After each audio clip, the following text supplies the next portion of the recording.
아멘. 우리 좌우 옆사람하고 인사하겠습니다. 샬롬, 주의 사랑으로 사랑합니다. 축복합니다. 우리 반갑게 한번 인사할게요. 시작. 샬롬, 주의 사랑으로 사랑합니다. 축복합니다. 아멘.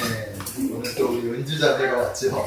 할렐루야. 은주자매가 오면 괜히 좋습니다. 제가 마음이. 할렐루야. 우리 한번 반갑게 또 인사하겠습니다. 우리 송집사님도 오셨는데 우리 오신 분들 향해서 반갑게 인사합니다. 시작. 샬롬, 주의 사랑으로 사랑합니다. 축복합니다. 아멘.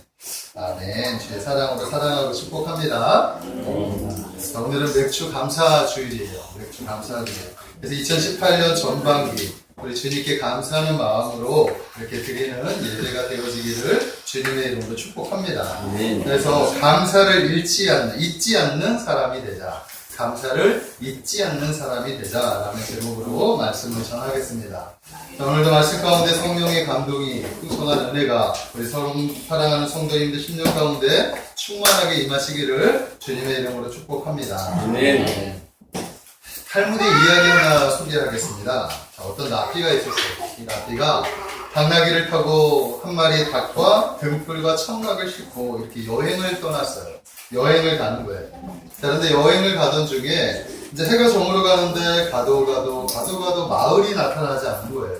마을이 나타나야 이제 마을에서 숙박을 하고 이런 것들을 해결해야 될 텐데 그 마을이 나타나지 않고 주변이 너무 어두워져 버렸어요. 그래서 더 이상 갈 수가 없게 되자 그는 길가에다가 천막을 치고 천막 밖에 나귀와 그리고 닭을 묶어놓고 그리고 랍비는 천막 속에서 등불을 켜고 성경을 읽기 시작을 했습니다. 그런데 갑자기 강한 바람이 불어왔어요. 어디서부터 갑자기 바람이 불어오더니 천막 안에 있는 이 등잔대가 넘어지더니 등불이 꺼져버린 거예요. 더 이상 성경도 읽을 수가 없게 되자 그는 할 수 없이 성경을 덮고 그리고 나서 기도를 하고 그리고 잠을 청했다라는 것입니다. 자, 근데 아침이 됐어요. 평소 때에는 닭이 울어가지고 닭 소리 때문에 잠을 깨는데 그날 아침은 날이 밝았는데도 닭이 울지 않는 거예요. 이상하게 생각해가지고 밖을 내다봤더니 밤사이에 맹수들이 쳐들어온 거죠. 그래가지고 닭을 물어가고 나귀를 잡아가서 그래서 나귀하고 닭이 한순간에 다 없어져 버린 거예요. 납비는 그냥 자기가 가지고 있는 전 재산과 같은 것인데 그게 하루아침에 없어져 버리자 시리에 빠져가지고 한동안 멍하니 앉아 있었다라는 것입니다. 그러다가 정신을 차려보고 주변을 돌아봤더니 밤에는 어두워가지고 잘 보지 못했는데 이거 낮에 되니까 다시 이렇게 보니까 바로 자기가 코앞에 마을이 있었던 거예요. 마을에 들어가지도 못하고 밖에서 이렇게 천막을 치고 이렇게 하루를 보낸 거예요. 얼마나 마음이 답답했겠습니까? 조금만 더 갔으면 마을이어서 편안하게 이렇게 쉴 수 있었는데 괜히 여기다 천막 쳐가지고 닭도 잃어버리고 나비도 잃어버렸다고 이렇게 시리에 빠져 있었던 거예요. 자, 근데 동네에 들어갔더니 온 동네가 야단폭풍이 됐습니다. 자, 어젯밤에 그 동네에 뭐가 찾아왔느냐? 강도떼가 쳐들어온 거예요. 그래서 그 마을에 쳐들어와서 사람들을 다 죽이고 물건을 다 빼앗아 버리고 그야말로 아수라장이 된 것을 지금 목도하게 된 겁니다. 자, 그때 납비가 무릎을 꿇고 하나님 앞에 감사했습니다. 할렐루야. 만일에 자기가 그 마을에 들어갔다면 강도의 습격을 받아가지고 자기의 목숨도 자기의 생명도 잃게 될 수 있게 되었다라는 거예요. 자, 그런데 그 전날 닭하고 나귀들이 살아서 만약에 소리를 냈다면 자신도 어떻게 될지 모르는 거예요. 등불이 켜져 있었던 것이 그대로 등불을 켜져 있었으면 강도떼들이 거기도 또 쳐들어와서 자기가 어찌 될지 몰랐다는 거예요. 자, 그러니까 생각해보니까 이런 것들이 많았어요. 네? 나귀도 잃었고 닭도 잃었고 또 간밤에 등불도 꺼져가지고 성경책도 보지 못했는데 그 잃어버린 것보다 더 중요한 것들을 하나님께서 지켜주셨구나. 자기의 생명을 하나님께서 지켜주셨구나. 하나님께 감사했다라는 그런 이야기가 있다라는 것입니다. 자, 우리가 고난 속에서 소중한 일들을 잃을 때가 있어요. 우리의 삶 속에 고난을 만났는데 우리가 생각하지 못하는 나에게 있어서 소중한 것들을 잃어버릴 때가 있어요. 잃어버릴 때가 있어요. 네? 그 이유를 깨닫지는 못해요. 그래서 그것 때문에 원망하고 불평하고 감사하지 못할 때가 있다라는 것입니다. 자, 그러나 하나님의 선하심을 믿는 우리 하나님의 사람들은 환난 속에서도 하나님의 선하심을 믿고 감사하며 살아가야 될 줄로 믿습니다. 네? 시간이 지나게 되면 하나님의 그 선하신 일들이 이렇게 눈에 깨닫게 될 때가 찾아온다라는 거예요. 지금은 우리가 아직 그 일을 하나님이 계획하신 일을 발견하지 못하지만 시간이 지나면 반드시 하나님의 선하신 계획이 드러나게 된다는 사실을 믿으시기 바랍니다. 자, 율곡의 어머니가 누구예요? 심사임당인데 심사임당의 일화를 하나 또 소개하겠습니다.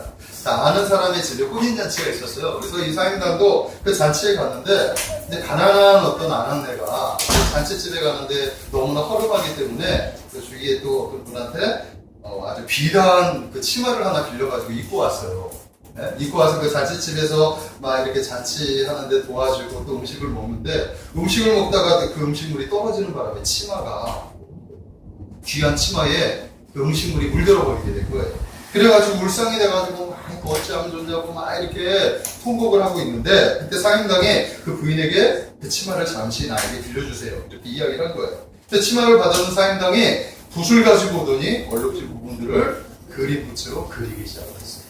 그때 붓이 움직일 때마다 그 주변에서 구경하는 사람들이 입에서 탄성이 나오는 거예요.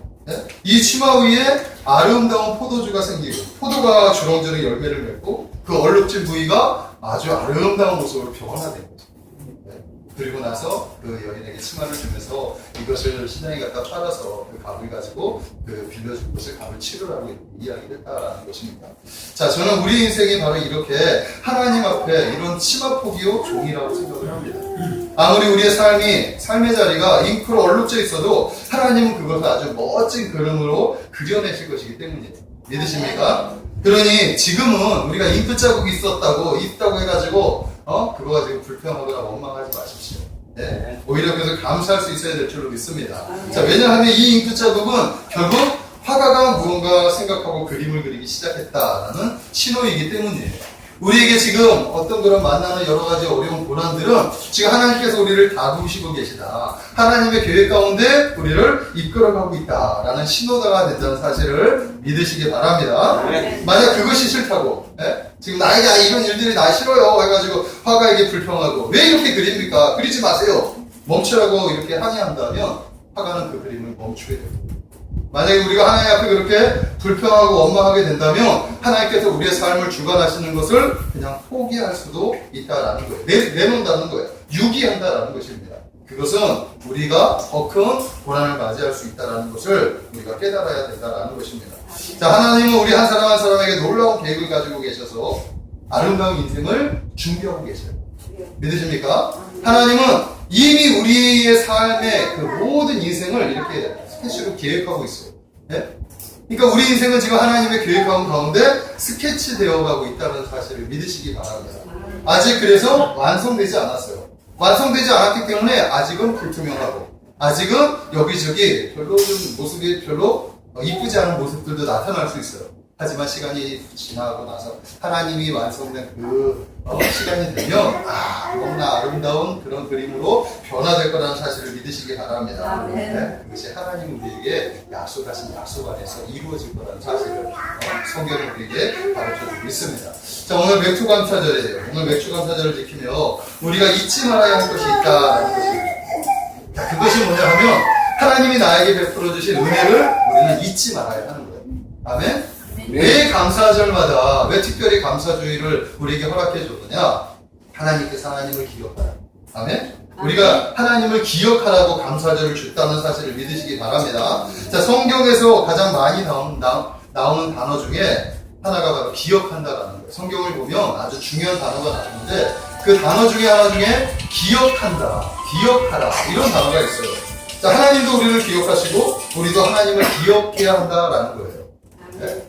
우리가 하나님을 기억하듯이 하나님도 우리를 기억한다는 사실을 믿으시기 바랍니다. 만약 하나님이 우리를 기억하지 않는다면 우리의 삶 속에 하나님의 역사가 나타나지 않아요.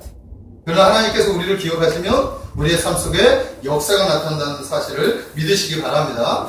자, 구약의 이스라엘 백성들이 그 애굽에 내려갔어요. 애굽에서 이제 큰 민족을 이루었는데 애굽의 종살이가 되었어요. 그래서 그들이 억압을 받고 핍박을 받으며 얼마나 고통을 받았는지 몰라요. 그 고통을 하나님 앞에 무릎을 꿇고 기도하기 시작을 했습니다. 하나님 앞에 간절한 마음으로 하나님 우리를 제발 좀 구해주세요. 우리를 제발 좀 건져주세요. 우리의 형편을 좀 헤아려주세요. 기도했어요. 그랬더니 하나님께서 그들의 기도를 들으셨다라고 성경은 기록하고 있습니다. 그 기도를 듣고 나서 어떻게 했느냐? 아브라함과 이삭과 야곱에게 약속하셨던 그 언약이 기억되었다라고 성경은 말씀하고 있다는 것입니다. 출애굽기 2장 23절에서 25절의 말씀에 보니까 이렇게 말씀하고 있어요. 여러 해 후에 애굽 왕은 죽었고 이스라엘 자손은 고된 노동으로 말미암아 탄식하며 부르짖으니 그 고된 노동으로 말미암아 부르짖는 소리가 하나님께 상달된지라. 하나님이 그들의 고통 소리를 들으시고 하나님이 아브라함과 이삭과 야곱에게 세운 그의 언약을 기억하사 하나님이 이스라엘 자손을 돌보셨고 하나님이 그들을 기억하셨더라. 아멘. 그러니까 우리가 하나님 앞에 기도하면 하나님이 우리에게 약속하셨던 언약을 기억하는 거예요. 그리고 우리를 기억해 준다라는 사실을 믿으시기 바랍니다. 자, 초대교회에도 이방인 중에 한 사람이 하나님의 기억함이 된 사람이 하나 있어요. 그 사람이 바로 고넬료예요, 고넬료. 이탈리아의 백부장, 이 고넬료가 하나님을 경외했는데, 상주하는 그곳에서 하나님의 이름으로 구제하고, 하나님의 이름으로 선행을 베풀고, 하나님의 이름으로 많은 좋은 일들을 많이 했어요. 믿는 사람이 하나님의 행동들을 했다라는 거예요. 이방인인데도 불구하고. 그리고 나서 그가 하나님 앞에 신실하게 기도하면서 하나님을 섬기는 그런 사람이 되었다라는 거예요. 그래서 이 성경에 뭐라고 얘기하느냐? 그의 구제와 기도가 하나님께 기억이 되었다라고 성경은 그렇게 기록하고 있어요. 그리고 나서 하나님께서 그를 어떻게 했느냐? 베드로를 보내셔서 그에게 성령을 선물로 주셨다라는 거예요. 하나님이 우리를 기억하면 하나님이 놀라운 선물을 우리에게 주신다는 사실을 믿으시기 바랍니다. 자, 또한 죄와 허물로 죽을 수밖에 없는 우리 인생들. 그 인생들을 누가 기억하셨습니까? 우리 하나님이 기억하신 거예요. 우리가 하나님을 기억한 게 아니라 하나님이 우리를 기억하셔서 우리가 죽을 수밖에 없고 우리가 멸망받을 수밖에 없는 그런 인생이었지만 독생자 예수 그리스도를 보내주셔서 십자가의 죽이심으로 말미암아 우리를 구원의 길로 인도해 주셨다. 이게 하나님이 우리를 기억하셨기 때문에 이루어진 사실이라는 사실을 믿으시기 바랍니다. 아멘? 그래서 하나님이 우리를 기억하시면 하나님은 우리를 돌봐주신다라는 것입니다. 그 돌봐주시는 하나님께서 또한 우리에게도 똑같은 것을 요구하시는 거예요. 하나님이 우리를 기억하니 너희도 제발 나를 기억하라. 아멘? 이렇게 말씀하고 있는 거예요. 이것은 하나님을 기억하라는 것인데 하나님께서 우리를 기억하라고 하나님을 기억하라는 말씀은 하나님이 하나님이 우리에게 베풀어 주신 그 은혜들을 잊지 말고 살아가라. 제발 좀 기억하면서 살아가라. 이렇게 말씀하고 있는 거예요. 사람들은 이 망각의 동물이에요. 은혜를 받기 전에 우리가 힘든 상황이 있을 때는 하나님께 은혜를 구해요. 하지만 하나님께서 우리에게 은혜를 베풀어주면 그 다음에는 언제 그 은혜가 있었는지도 생각하지도 못하고 하나님을 잊어버리고 사는 것이 우리의 인생이에요. 그 역사 속에서 우리에게 가르쳐주고 있는 사실이라는 것입니다. 그래서 하나님께서 우리에게 말씀하고 있네요. 제발 좀 나를 좀 기억하라. 내가 너에게 행해줬던 그 일들을 제발 좀 기억하며 살아가라. 하나님 우리에게 계속해서 그렇게 말씀하고 계시다라는 거예요. 시편 103편 2절의 말씀에 보니까 내 영혼아 여호와를 송축하며 그의 모든 은택을 잊지 말지어라. 아멘. 또한 이스라엘 백성들에게 세 가지 절기를 베풀어 주셨어요. 유월절, 맥추절, 추수, 감사절. 이 세 가지 절기. 오늘이 맥추 감사절이에요. 그래서 두 번째 감사절을 지키는 건데 이 명령하는 이유가 뭐냐? 하나님이 우리에게 베풀어 준 은혜, 그 은혜가 있어. 그걸 제발 좀 잊지 말고 기억해. 그러니까 절기를 주신 이유가 무엇이냐면 하나님을 기억하라고. 특별히 기억하는 절기를 하나님께서 우리에게 주셨다는 것입니다. 아멘? 그렇지 않아도 우리가 하나님을 잊어버리고 절기까지 없으면 우리의 삶 속에 하나님은 기억되지도 않아요. 그래서 우리는 의식과 형식적으로만 살아갈 수밖에 없습니다. 자, 그러나 이 절기만큼은 특별히 우리의 속이 다시 한번 하나님의 은혜를 생각하고 하나님을 붙드는 그런 귀한 시간이 된다는 사실을 믿으시기 바랍니다. 아멘. 자, 신명기 16장 12절의 말씀에 보면 너는 애굽에서 종되었던 것을 기억하고 이 규례를 지켜 행할지어다. 아멘. 자, 그러므로 우리가 하나님을 기억한다는 것은 매우 중요한 일이다라는 거예요. 또한 성경에서 어떤 것은 기억하고 또 어떤 것은 기억하지 말라고 가르치는 것도 있어요. 이사야 43장 18절에 보니까 너희는 이전 것을 기억하지 말고 옛날 일을 생각하지 말아라. 하나님께서 은혜를 베풀어 주셨어요. 우리의 제사함을 허락해 주셨어요. 그러니까 이제 옛날에 너의 과거에 하나님이 베풀어 주신 은혜는 기억하지만 과거에 행한 현실들은 기억하지 말고 살아가라. 거기에 머물러 살아가지 말아라. 이렇게 이야기를 하면서 앞을 내다보고 하나님이 베풀어 주실 미래를 향하여 나아가라. 이렇게 말씀하신다라는 거예요. 자, 그러나 우리가 인생에 혼란스러운 것이 뭐냐 하면 우리가 기억해야 될 것은 기억하지 못하고 반대로 기억하지 않아야 할 것들을 기억하고 되기 때문에 잊어버려도 될 것들은 그리고 기억해야 될 것들은 기억하지 못하고 살아가는 것이 우리 인생이라는 거예요. 그래서 우리의 삶이 혼란스러워. 어디에 중심을 두고 살아가야 될지 모르는 것이 우리 인생이라는 거예요. 그런 인생으로 살아갈 때 반드시 낭패를 보게 되어 있습니다. 하지만 우리가 하나님을 기억하며 살아가면 하나님께서 우리의 길을 책임져 주신다는 사실을 믿으시기 바랍니다. 자, 오늘 본문에는 예수님을 만나서 치유를 경험한 치료를 경험한 이 고침을 받은 10명의 나병 환자의 이야기가 이렇게 나오고 있다라는 거예요. 이 10명의 문둥병자가 함께 예수님께 고쳐달라고 호소했어요. 예수님! 멀리 서서 예수님이 그 마을에 들어오시자 멀리 서서 예수님! 제발 좀 저희를 고쳐주세요. 그랬더니 예수님께서 그들에게 말씀을 하고 있습니다. 너희가 제사장에게 가서 너희의 몸을 드려라. 너희의 몸을 보여라.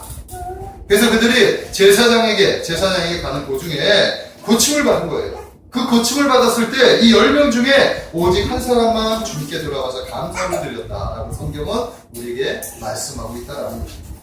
자, 10명 중에 오직 한 사람만 감사를 잊지 않았다라는 거예요. 은혜를 잊지 않았다라는 거예요. 주님은 그에게 이렇게 얘기하고 있습니다. 9은 어디 갔느냐? 10명이 다 구원을 받았는데 10명이 다 고침을 받았는데 그 9은 어디 가고 대체 왜 너 혼자만 왔느냐? 이렇게 말씀을 하고 있다는 거죠. 과연 고침받은 9명은 어디에 가 있습니까?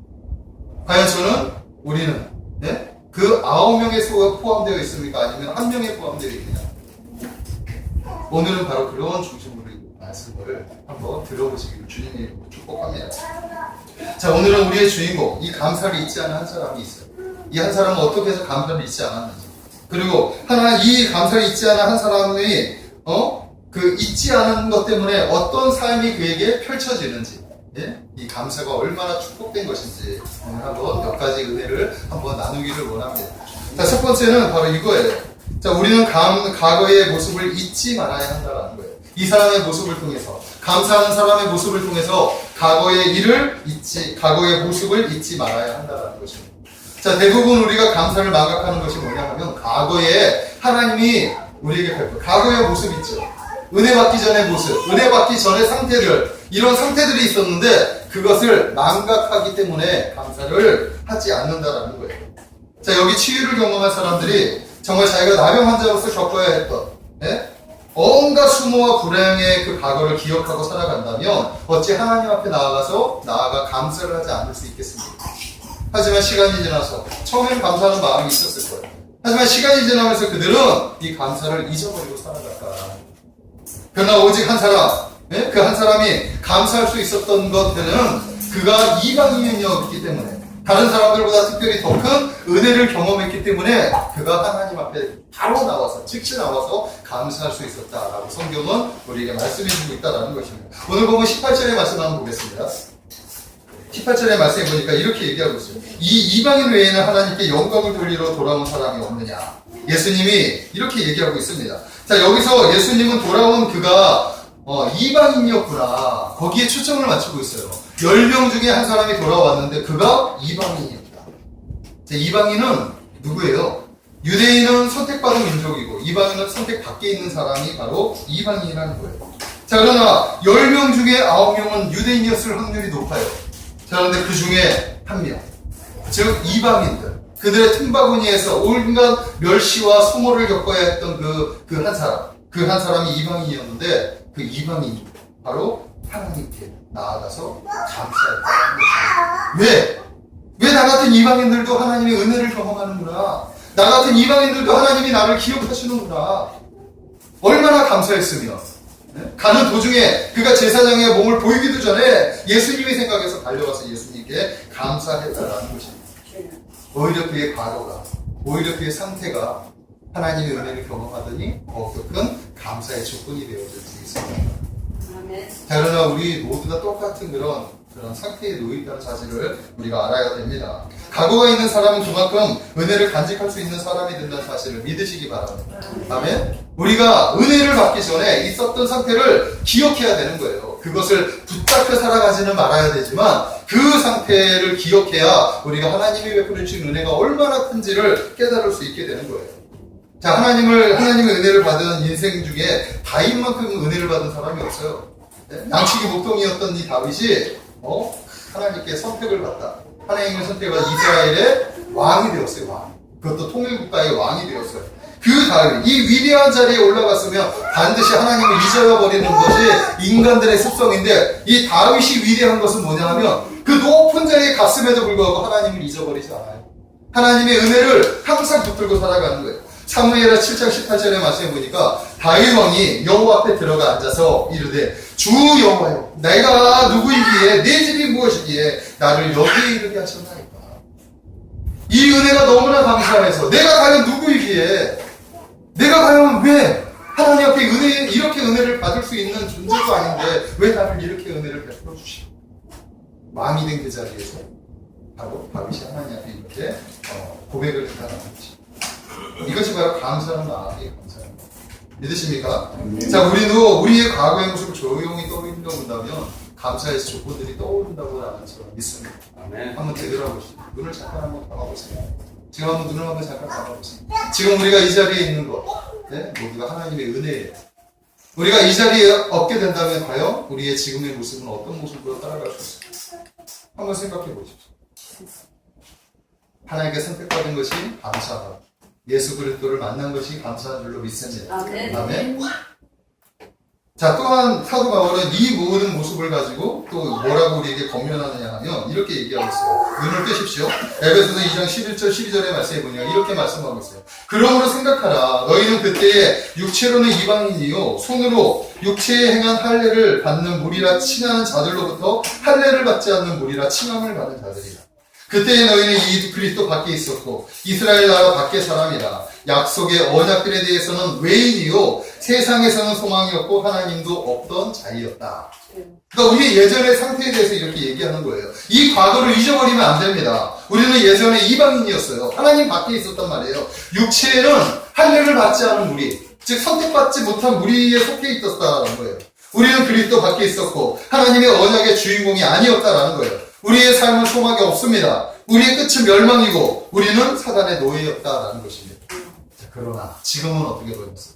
지금은 예수 그리스도 안에 이제 선택받은 하나님의 자녀가 되고 하나님 안에 있고 약속한 그 소망이 있어요. 저는 영원한 나라 천국을 약속하셨습니다. 그리고 하나님이 우리와 함께 하셨고 사단의 노예가 아니라 이제 성령과 함께 동행하는 그런 인생이 되었다라는 것입니다.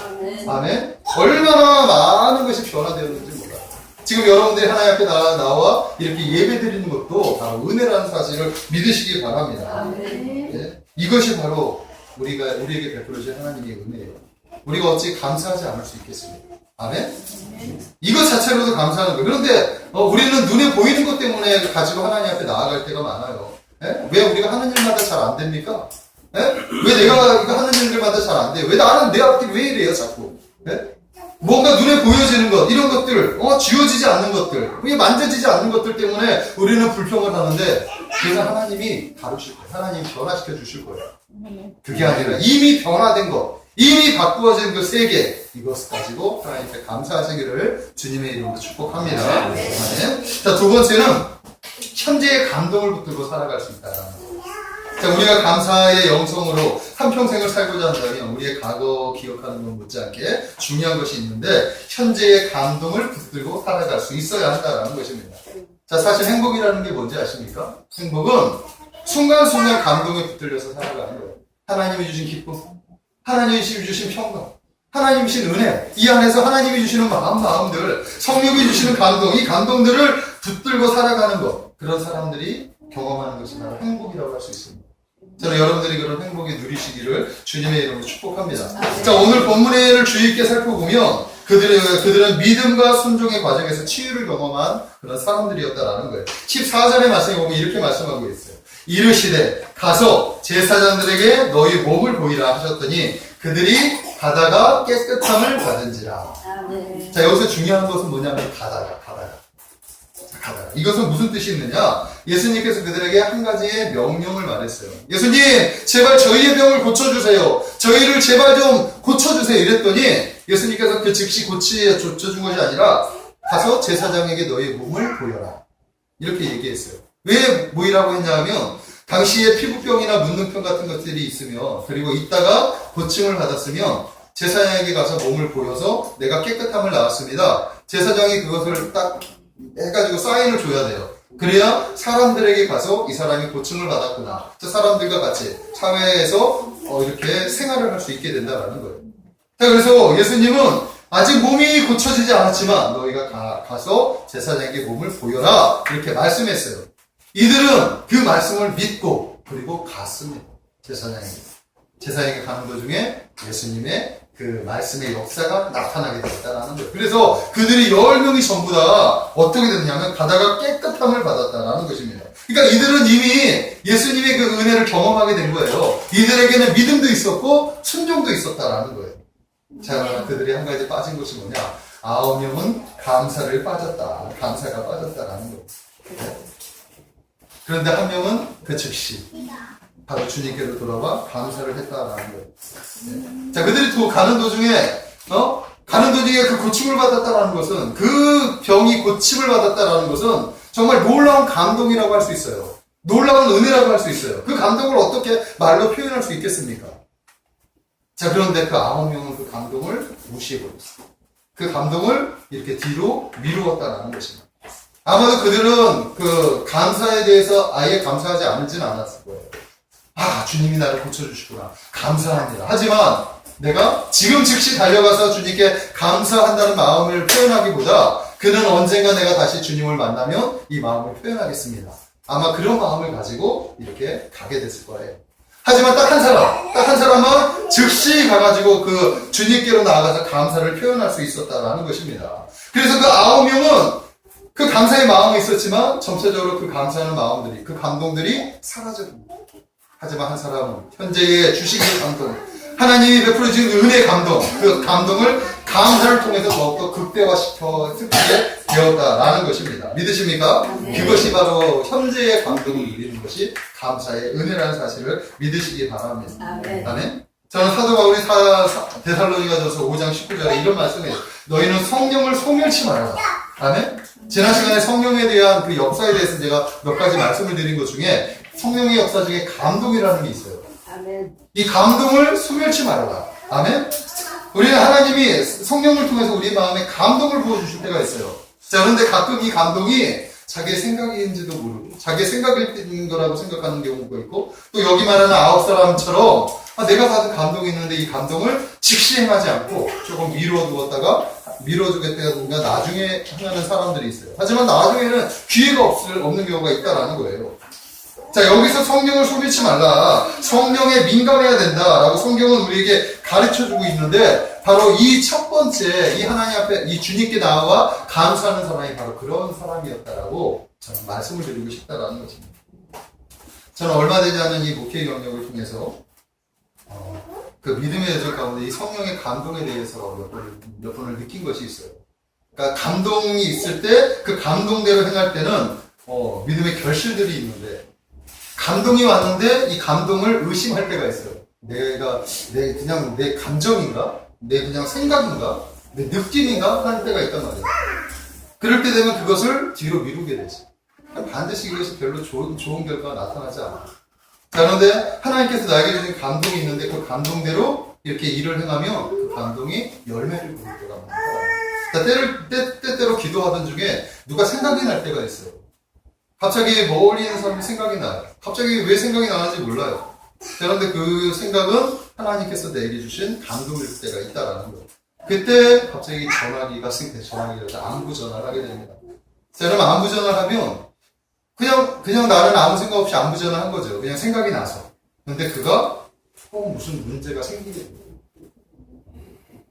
뭔가 지금 뭔가 문제가 생겨서 기도를 받아야 되는 입장이라든가 아니면은 누군가에게 이야기를 하면서 이 문제에 대해서 같이 고민해야 될 그런 사정이 있는 거예요.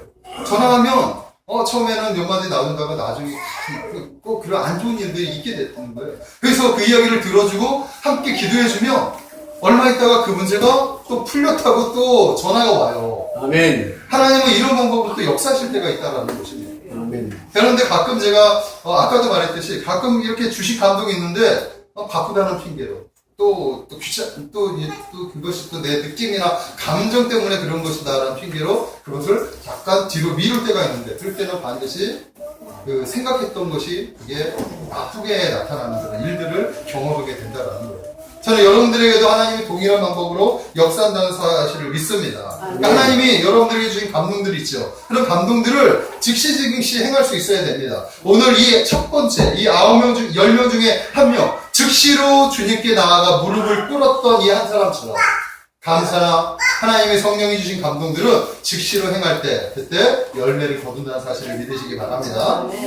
저는 그런 여러분들이 그런 인생을 살아가시기를 주님의 이름으로 축복합니다. 자, 마지막 세 번째는 뭐냐 하면 미래의 여정을 기대하며 살아갈 수 있게 됩니다. 아멘? 감사를 하면 미래의 여정을 기대하며 살아갈 수 있어요. 자, 우리의 인생은 우리의 인생의 길은 아직 끝나지 않았죠. 오늘이 끝입니까? 여러분의 인생이 오늘이 끝이에요? 아니죠. 우리는 앞으로 계속해서 전진하면서 나아가는 거예요. 그래서 우리에게는 아직도 가야 할 길이 멀다라는 것입니다. 누가 이 남은 길을 행복하게 살아갈 수 있느냐? 말할 것도 없이 감사하는 사람이다라는 사실을 믿으시기 바랍니다. 자, 오늘을 인해 감사하는 사람에게는 감사할 내일이 준비되어져 있습니다. 현재를 인해 감사하는 사람에게는 감사할 미래가 준비되어 있다는 사실을 믿으시기 바랍니다. 자, 스펄전 목사님이 이렇게 이야기한 게 있어요. 촛불을 인하여 감사하는 자는 달빛이 주어집니다. 달빛을 인해 감사하는 자는 햇빛이 주어지고 햇빛을 인해 감사하는 자는 햇빛도 필요 없는 천국이 주어집니다. 아멘. 다시 한번 이야기할게요. 촛불로 인해서 감사하는 자, 그럼 달빛이 주어지고 달빛을 인해서 감사하는 자는 햇빛이 주어지고 햇빛을 인해서 감사하는 자는 햇빛도 필요 없는 천국이 주어집니다. 놀라운 감사의 비밀이 여기에 담겨져 있는 거예요. 저는 여러분들이 이런 감사의 주인공이 되시기를 주님의 이름으로 축복합니다. 아멘. 오늘 한 사람이 바로 그런 사람이 되었어요. 19절의 말씀에 보니까 이렇게 얘기하고 있어요. 그에게 이르시되 일어나 가서 일어나 가라. 내 믿음이 너를 구원하여 드니라. 감사하는 한 사람에게 예수님이 9명은 어디 갔느냐 말씀하고 나서 뭐라고 얘기하느냐. 그에게는 이런 축복을 해. 일어나 가라. 네 믿음이 너를 구원하여 드니라. 그는 육체의 치유에 감사했대. 그가 육체의 치유에 감사했더니 예수님께서는 그의 구원까지도 보장해 주셨다라는 거예요. 즉 그의 미래까지도 보장해 주셨다라는 것입니다. 자, 그래서 우리는 여기서 알 수 있는 것이 뭐냐. 그가 죽게 나아가 엎드린 그 사건은 명백하게 자신의 미래를 주님께 맡겼다라는 사실을 지금 말씀하고 있는 거예요. 네? 우리의 감사는 바로 우리의 미래를 주님께 맡깁니다. 그랬더니 주님이 뭐라고 약속하느냐. 가라! 내 믿음이 너를 구원하였느니라. 가라! 네가 한 그 행동이 너를 구원하였느니라. 아멘? 우리가 하는 주님 앞에 나아가는 이 감사의 행동들은 우리의 미래가 열린다는 사실을 믿으시기 바랍니다. 그래서 우리가 감사의 재단을 많이 쌓는 것이 중요해요. 하나님이 베풀어 주시고 미래를 바라보면서 감사의 재단을 많이 쌓으시기를 주님의 이름으로 축복합니다. 자, 아브라함이 그랬어요. 아브라함이 갈대아 우에 있을 때 하나님이 너는 본토 친척 아비 집을 떠나 내가 내게 지시할 땅으로 가라 이렇게 명했어요. 하나님만 바라보고 그가 그것을 다 떠나서 약속의 땅으로 갔어요. 그가 맨 처음에 약속의 땅에서 한 일이 뭔지 아십니까? 바로 하나님 앞에 감사의 재단을 쌓았다. 또 그 가나안에 기근이 들어왔어요. 그래서 애굽에 내려갔다가 애굽에서 또 하나님이 보호하시고 도움을 베풀어 주셨죠. 다시 돌아와서 그가 맨 처음에 한 것이 뭐냐? 감사 재단을 쌓았다라는 거예요. 또 롯이 떠났어요. 마음이 허전해요. 그랬더니 하나님께서 그에게 찾아와서 위로해 주셨어요. 그때 하나님 앞에 감사 재단을 쌓았다. 또 롯이 위기에 처했어요. 그를 다시 찾아오고 난 다음에 그가 했던 행동은 감사였다라는 거예요. 아브라함의 여정 가운데 그는 항상 하나님 앞에 감사 재단을 쌓다라는 것입니다. 우리의 삶이 그래야 되는 거예요. 매 순간순간마다 하나님께 감사하는 삶을 살아가시기를 주님의 이름으로 축복합니다. 그랬더니 하나님께서 그의 앞길을 동행해 주시고 막아주시고 펼쳐주시게 되었다는 것입니다. 자, 말씀을 정리하겠습니다. 자, 사랑하는 성도 여러분, 하나님이 우리에게 감사를 요구하시는 것은 하나님을 기억하라는 것입니다. 하나님을 잊지 말라는 거예요. 자, 우리는 주께 은혜 받은 사람이죠. 그래서 우리는 주님께 감사할 수 있어야 하는 사람들이라는 사실을 믿으시기 바랍니다. 아멘. 오늘 문둥병에서 고침받은 사람이 감사할 수 있는 그 이유는 무엇이냐? 과거를 잊었고 은혜를 계속해서 은혜를 기억했기 때문이라는 거예요. 현재의 감동을 감사로 표현했다라는 것입니다.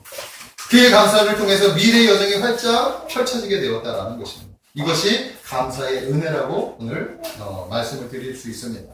아멘. 저는 여러분들이 감사의 은혜를 경험하는 사람들이 되시기를 주님의 이름으로 축복합니다. 자, 마지막으로 록펠러의 이야기를 하나 잠깐 소개하겠습니다. 자, 록펠러 여러분들 잘 아시죠? 세계적인 부자로 알려져 있지만 사실은 그런 빛과 그림자를 가진 그런 두 가지 인물이었어요. 그러나 한때 대중들에게 어떤 멸시를 받았느냐? 더러운 자본가라고 이렇게 평가를 들었다라는 거예요. 왜냐하면 그가 돈을 벌기 위해서 온갖 수단과 방법을 가리지 않고 그렇게 부를 축적했기 때문에. 그래서 사람들은 그를 가리켜 악의 화신이다 라고 이렇게 손가락질까지도 했다라는 거예요. 그로 말미암아 어떤 법까지 세워졌느냐면 반독점법, 이 독점법까지 생겼어요. 그는 한때 미국의 부의 98%를 독점을 했다라는 거예요. 놀랍죠. 그럼에도 불구하고 그는 43세에 미국에서 가장 큰 회사를 소유하게 되었고 53세에 억만장자가 되어서 세계의 최고의 부자가 되었다라는 거예요. 지금 이렇게 수치를 평가해보면, 환산해보면 그 재산이 지금 빌 게이츠의 재산보다 한 3배 정도 되었다라고 이렇게 이야기를 합니다. 그만큼 록펠러가 엄청난 부를 얻었다라는 것입니다. 자, 그러나 그는 행복한 사람이 결코 아니었다라는 것입니다. 자, 그의 나이 55세가 되었어요. 그의 인생에 절대절명의 위기가 찾아옵니다. 기관지가 안 좋아지고 탈모증이 생기고 신경성 질환들이 생기게 됩니다. 위궤양이 생기고 탈진등으로 쓰러져 버렸어요. 종합 검사를 했더니 그의 몸과 마음이 완전히 탈진해가지고 이제 당신은 1년밖에 살 수 없는 시험부 인생을 성공해버린 거예요. 하루아침에 그는 이제 1년밖에 살 수 없는 그런 불행한 인생이 되었다라는 거죠. 하루에 100만 불씩 돈을 벌면 뭐합니까? 이제 조금 있으면 죽어야 되는데. 네? 그때부터 절망하며 살아가다가 그렇게 무의미하게 살아가다가 어느 날 침대에서 하나님을 기억하고 하나님을 무릎 꿇고 기도하기 시작합니다. 자, 록펠러는 본래 부모의 그 신앙을 물려받은 그런 신앙의 인물이었어요. 그래서 부모가 너는 몇 가지의 사항들을 돌아가시면서 유언을 남겼는데 그 중에 11조 생활하라. 그리고 주일 성소 온전하게 하라. 몇 가지 이런 내용들이 있는데 그것들을 다 잊어버렸어요. 네? 돈을 버니까, 그리고 돈을 벌기 위해서 혈안이 되어 있다 보니까 11조는 하는데 제대로 하지 않았고, 그리고 신앙생활도 제대로 하지 않았다라는 것입니다. 그것들이 갑자기 기억이 나는 거예요. 하나님께 받은 은혜들, 그리고 약속했던 그것들을 기억하더니 그때 비로소 하나님 앞에 회개하기 시작을 합니다. 그리고 나서 그가 무릎 꿇고 기도하고 회개하다가 눈물을 펑펑 흘리면서 뭐라고 얘기하느냐? 하나님은 내 모든 것이 되십니다. 이렇게 고백을 하기 시작을 했습니다. 그리고 나서 그의 인생이 바뀌어지기 시작을 해요. 55세에 비로소 인생이 바뀌어지기 시작을 합니다. 그가 가지고 있던 영적인 지도자가 있었는데, 그가 프레드릭 게이츠라고 하는 지도자인데 그 목사님을 불러요. 그리고 나서 조언을 합니다. 목사님, 제가 이런 약속을 했는데 하나님께 이런 약속을 지키지 못했습니다. 이제 제가 온전하게 11조를 하기를 원합니다. 근데 이 11조를 가지고 록펠러 재단을 만들기를 원합니다. 그래서 그 11조를 가지고 이제 록펠러 재단을 만들기 시작하고 그때부터 본격적인 자선 사업을 시작하기 시작합니다. 선교 사업을 시작을 하는 거예요. 그리고 나서 그 재단의 이제 수입 절반을 가지고 이런 일들을 하기 시작을 했다라는 것입니다. 그가 어려서 11조는 의무로 드렸는데 이제는 11조가 감사로 드리게 되었다라고 고백을 하기 시작을 한 거예요. 감사로 11조를 드리고 이런 많은 재단에 많은 선한 일들을 하자 그의 마음의 기쁨이 다시 회복되어지고 감사가 회복되어지기 시작하더니 그때부터 그가 일을 하는데 어떤 일을 했느냐? 시카고 대학을 위시해서 12개의 종합대학을 세웁니다. 12개의 단과대학과 뉴욕에 있는 리버사이드 교회를 위시한 5천여 개의 교회를 이렇게 세웠다라는 거예요. 놀라운 일을 하기 시작을 했죠. 55세까지는 오직 돈 버는 일에 혈안이 되었던 그의 인생이 갑자기 바뀌어지더니 주님을 기억하자. 주님의 은혜를 기억하자. 그가 한 행동은 바로 이렇게 달라지기 시작을 했다는 거예요. 자, 사람들은 아직도 록펠러에 대해서 두 가지를 평가를 해요. 네? 아까 말했던 그런 사람, 더러운 자본가, 악의 확신이라고 생각하는 사람이 있고, 또 어떤 한편에서는 그래도 록펠러가 회심하고 하나님 앞에 이렇게 귀하게 쓰임받았다라고 생각을 한다라는 것입니다. 그 기반점이 어디였느냐? 55세였다라는 하나님을 기억하자. 하나님께서 그를 위대한 자선가로 변화시켜 주었다라는 거예요. 자, 그랬던 그가 하나님의 은혜를 받아 55세에서 1년의 시한부 선고를 받았는데 그 이후에 몇 살까지 살았냐면 98세까지 살았어요. 그게 역사에 기록되어져 있어요. 아멘? 아멘. 하나님이 기억하시자. 그리고 하나님 안에서 이렇게 살아가자. 그가 55세에서 바로 98세까지, 93세까지, 98세까지 이렇게 살아가는 인생이 되었다라는 거죠. 마지막 이제 98세에 이제 자기 인생이 거의 저물어갈 때 그가 하나님 앞에 무릎 꿇고 이렇게 기도하였습니다. 마지막에. 오, 나의 하나님. 내 인생의 전반기 55년은 쫓기며 불안하게 살았지만 이제 그 55년 이후에 43년은 정말 행복하게 살았습니다. 그동안 저를 지켜주신 것에 감사드립니다. 이제 그만 주님과 제 마음에 간직한 제 사랑하는 아내의 곁으로 제가 돌아가기를 원합니다. 그리고 나서 이제 저의 삶은 요한이 없습니다. 주님, 나와 함께 해주셔서 감사합니다. 아멘. 그렇게 마지막 하나님 앞에 기도하고 눈을 감았다라고 합니다. 자, 록팔로가 이렇게 살아갈 수 있었던 것에는 이유가 뭐예요? 하나님을 기억했기 때문입니다. 아멘? 감사를 기억했기 때문입니다. 감사가 이렇게 중요하다는 사실을 믿으시기 바랍니다. 자, 우리 찬양국가 성도님들이 이런 삶을 살아가기를 원합니다. 그래서 전반전에 우리가 하나님을 잃어버리면 육신적이고 그리고 정욕적이고 세상적인 것에 매달릴 수밖에 없어요. 그것은 불행한. 하지만 주님을 만나는 그 순간부터 우리 인생은 새롭게 변화된다는 사실을 믿으십시오. 감사하는 자는 그곳에 추가로 배로도 큰 은혜가 있다는 사실. 아멘. 그것이 오늘 성경이 우리에게 알려주시는 그런 귀한 메시지라는 겁니다. 그 마음을 품고 여러분들 감사를 잊지 않는, 주님의 은혜를 잊지 않는 그런 사람이 되시기를 주님의 이름으로 축복합니다. 기도하겠습니다. 사랑의 하나님, 참으로 감사합니다. 우리를 기억하셔서 우리를 이렇게 놀랍도록 축복하여 주시고 더 감사하는 인생으로 살아갈 수 있도록 인도하여 주시니 감사합니다. 하지만 때로는 아버지께서 주신 이 감동들, 감사들이 있는데 그것들 뒤로 미루고 우리가 할 일이 바쁘다는 이유로 하나님을 기억하지 못하고 잊어버리고 살아갔을 때가 많았습니다. 하지만 주님, 오늘 이후부터는 하나님을 온전하게 모시고 하나님 기억하고 은혜를 기억하며 주님께 감사하는 자로 살아갈 수 있도록 인도하여 주셔서 우리의 인생이 해와 같이 빛나는, 별과 같이 빛나는 아름다운 인생으로 변화시키옵소서.